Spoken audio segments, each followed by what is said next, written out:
Helo, Heilwen dwi, a fi di cyfarwyddwr Llais Cymru, cwmni PR a marchnata dwyieithog yng nghanolbarth Cymru. Dwi'n rhedeg y busnes ers rhyw 4 mlynedd a hanner erbyn hyn, a bwriad Llais Cymru ydy i hybu busnesau a hybu'r Gymraeg ar hyd a lled Cymru. A dwi hefyd yn gweithio hefo amrywiaeth o wasanaethau ac elusennau hefyd, mwyn helpu nhw i hybu incwm, i gyrraedd mwy o gwsmeriaid, ac i wneud siŵr bod nhw'n gweithredu'n ddwyieithog, achos mae hynny'n holl bwysig i fi yn yng ngwaith ac ar lefel bersonol.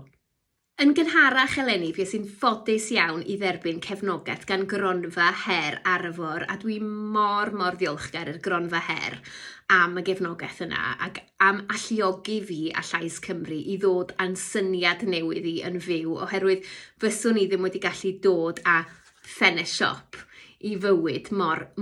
fuan ac mor safonol, mae'n siŵr, heb y gefnogaeth fi wedi cael gan y Cronfa her. A nid dim ond y gefnogaeth ariannol, ond y gefnogaeth maen nhw wedi rhoi i fi ar lefel bersonol hefyd. Felly dwi'n hynod ddiolchgar i'r Cronfa her am gydnabod bod ffenest siop, y syniad oedd gennau, yn un da ac yn un pwysig mwyn hybu'r economi a hybu'r Gymraeg yn ardaloedd ARFOR. Felly'r hyn ydy ffenest siop ar gyfer gwasanaethau, busnesau a swyddi Cymraeg sydd ar gael yn ardaloedd ARFOR. Fel un sy'n siarad Cymraeg a fel un sy'n gweithio yn y byd marchnata a PR ers 15 mlynedd erbyn hyn, dwi'n gwybod bod y Gymraeg yn arf hynod bwysig mwyn hybu'r economi, hybu'r gwaith a hybu'r ysbryd cymunedol yna. Felly dyna'n union be mae ffenest siop yn trio wneud. Ac wrth gael un man, un cartref, un ffenest siop, lle allwn ni fynd i ddod o hyd i'r holl wasanaethau Cymraeg na sydd ar gael yn lleol ac wrth deithio amgylch Cymru. Y gobaith ydy bydd o'n galluogi pobl ifanc i aros yn yr ardal wrth i'r iaith a'r economi dyfu. A fydd o'n wneud un haws i ni fel siaradwyr Cymraeg ac i ddysgwyr Cymraeg a hefyd y di-Gymraeg sydd eisiau gweld yr iaith a'r economi yng Nghymru yn ffynnu, i fynd i un lle i ddarganfod y llefydd lle allwn ni gyd wneud hynny. Dwi eisiau bod pobl yn wir ystyried lle maen nhw'n gwario'u arian ac yn buddsoddi yn y gwasanaethau Cymraeg yna yn gyntaf. Felly, ar ffenest siop, da chi'n gallu chwilio am fusnesau, gwasanaethau a swyddi, a mynd i'r map hefyd i chwilio am danyn nhw'n eich ardal chi ac wrth i chi deithio o amgylch Cymru.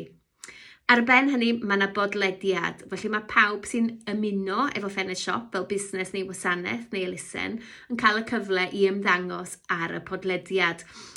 Podlediad siarad siop, Shop Talk, podlediad dwyieithog, lle fydd pobl yn ymuno efo fi yn fy stafell gyfarfod rhithiol i sgwrsio a dod i nabod yn gilydd yn well, ac i ddysgu mwy am yr hyn mae'r busnes yn ei wneud yn lleol, ac o ran hybu'r iaith ac yr economi yn ei ardal nhw. Felly ie, ffenest siop, un ffenest siop ar gyfer yr holl wasanaethau Cymraeg yn ardal ARFOR.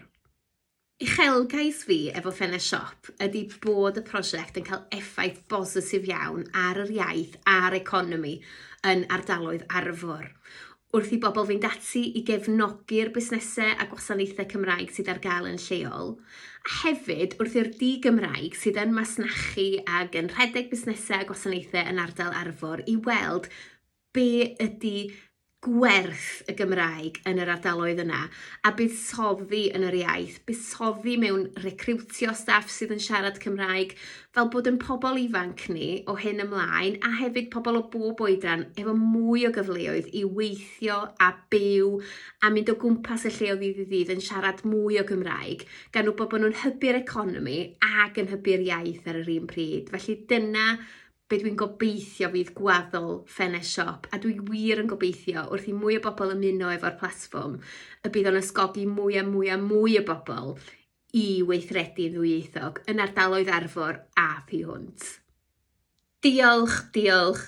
Diolch i Cronfa her ARFOR am gefnogi fi a Llais Cymru ac am sicrhau bod fi'n gallu dod â ffenest siop yn fyw i chi, i'ch helpu chi i gefnogi busnesau a gwasanaethau Cymraeg ac i ddod o hyd i swyddi yn y Gymraeg yn ardaloedd ARFOR. Dwi mor ddiolchgar a llongyfarchiadau i bawb sydd wedi bod yn llwyddiannus efo'r Cronfa her eleni. Mae Cronfa ARFOR yn gwneud gymaint o wahaniaeth i hybu'r iaith a'r economi yn ardaloedd ARFOR, a dwi mor diolchgar i chi am gefnogi fi.